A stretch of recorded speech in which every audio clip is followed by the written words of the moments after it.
Hi, I'm Kevin, And I'm Amanda. and we are serving up All that jam.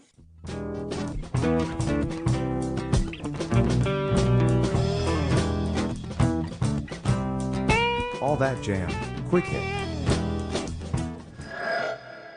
Christopher Michetti on Conspirator. you mentioned Conspirator a few times. What do you Yeah. think of the overlap of the EDM and jam band worlds? Because that was kind of part of it. Yeah. I mean, I think it was awesome. I will say, I think Conspirators like my favorite version of them, well, at least with me playing in it, because Mark and Aaron kind of were doing it before me, as Yeah, as a thing too.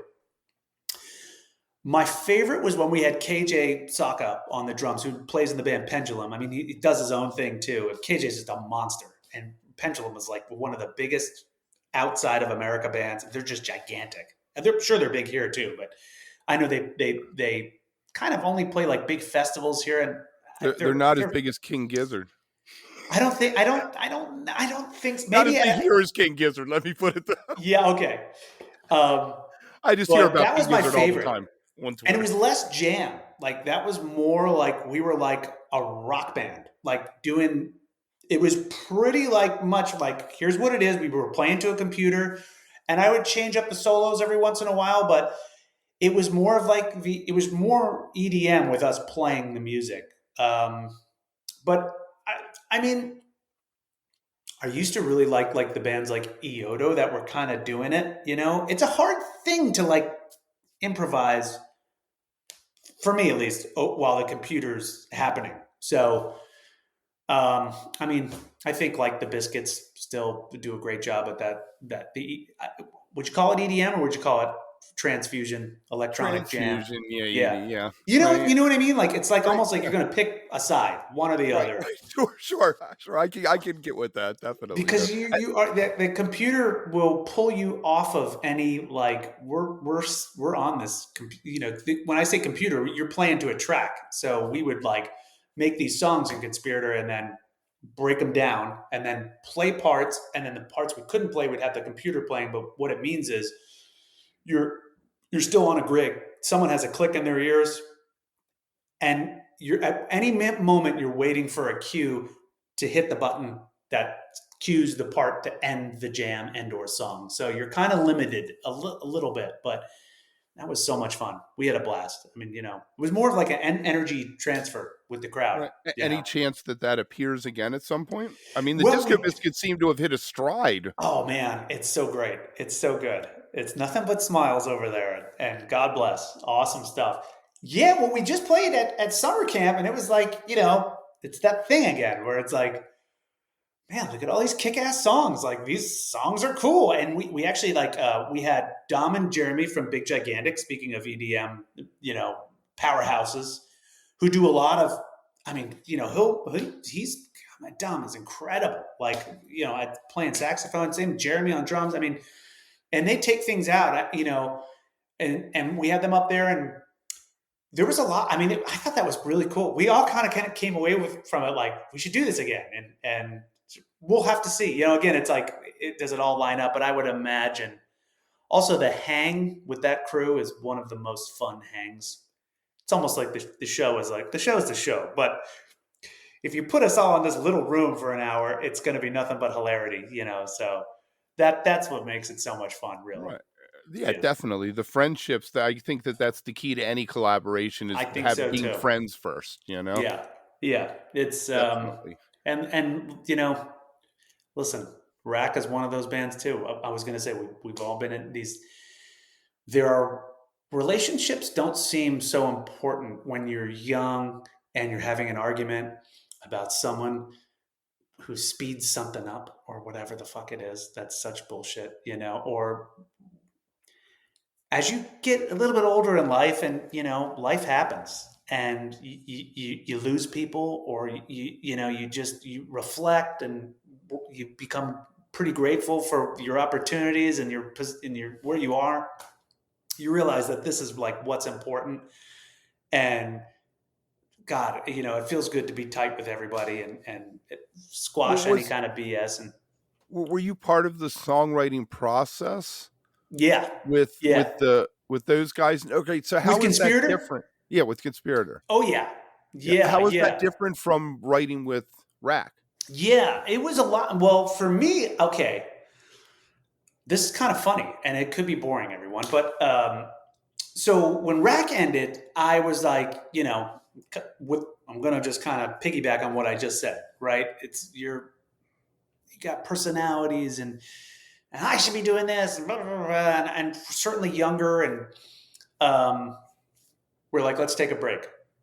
And we took a break and I went ahead and wrote a solo album that's like it's like guitar. It's called Heady Metal. It's still up if you want to listen to it on Bandcamp. It's awesome.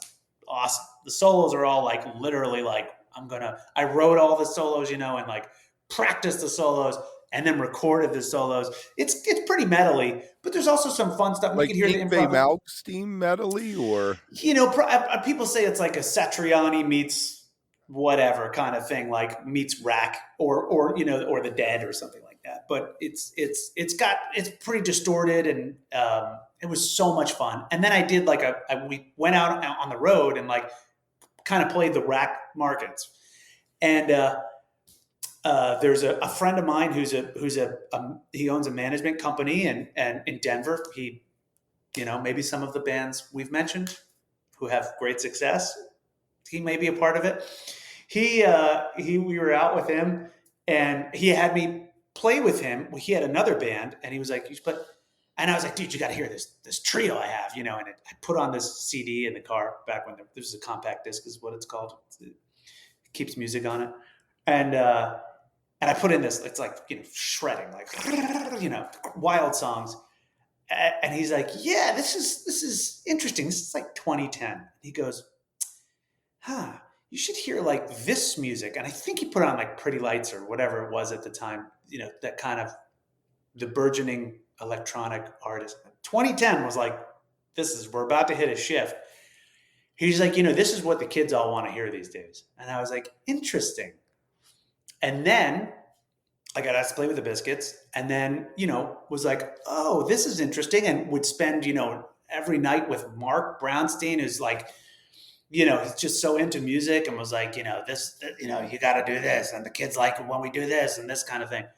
And then I started playing with Conspirator and I started writing electronic music just like that. And Mark and Aaron were like, this is awesome. We love it. Let's use some of these songs with Conspirator. It's literally how it happened. And so it was like a new thing to me to do that kind of stuff. I don't know if I ever really got good at it. I think there's some great Conspirator songs, but writing that stuff, a lot of it would start from my computer with, me just messing with an idea over and over and over again until, Brownie from the other room would be like, that's awesome, record it. And then, then I'd be like, okay, inspired to kind of go. So, and then it would become, a 3-person, kind of thing. And that's kind of how it happened with Conspirator. It was very much an experiment. I don't know that we ever got like, we did towards the end there, we kind of started figuring it back out again. But, we were into the dubstep stuff for a while, which was hot. It was kind of the fad. We followed that and kind of fell into like the house thing again. And then we kind of tried to figure out a way to like get away from noises and make it more vibey, if you will, and things that we could improv over. So it was an experiment start to finish. All right. Now, when Rack got back together, you were influenced. Obviously, it influenced what they were going forward. Yes. And I kind of touched on it before. It did. Right, the one tone, the one chord, right? Exactly. And kind of just jamming in a different way, which I would think would be almost like less. It was like, okay, less shredding, more lockups, and everyone get on the same page and kind of repeat things over and over and over and over again and get into a trance, if you will. And that, which kind of brings us back to now, more of a standard. What do you have to say over this while listening to everybody? Like, speak, let's speak together, and I guess they all worked in their own ways, but what you're saying is what you experienced just this last weekend was probably hitting where you wanted to be. It's my favorite. I feel most comfortable. I've been playing with those guys since I was in my teens, and it's, you could you could do, we read each other's minds. Like, Are we going to get you back in the studio? I hope so. We have enough material to do it.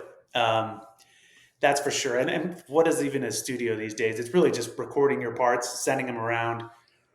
I think so. I think it would be really cool. I would like to do it right. And I honestly think, as easy as it is to just record your own parts, I think that the band Rack would actually benefit greatly by hanging together in a studio and just cutting some takes, like cutting some takes like we did back in 2000 or 1999. If you are enjoying All That Jam, please like and subscribe to our social media channels at All That Jam Pod on Twitter, Instagram, and Facebook, or visit our website, allthatjampod.com. Make sure to sign up for our email list and tune in every week for new episodes. Also, look for full interviews on our YouTube channel. And remember, stay beautiful, but don't stay underground too long.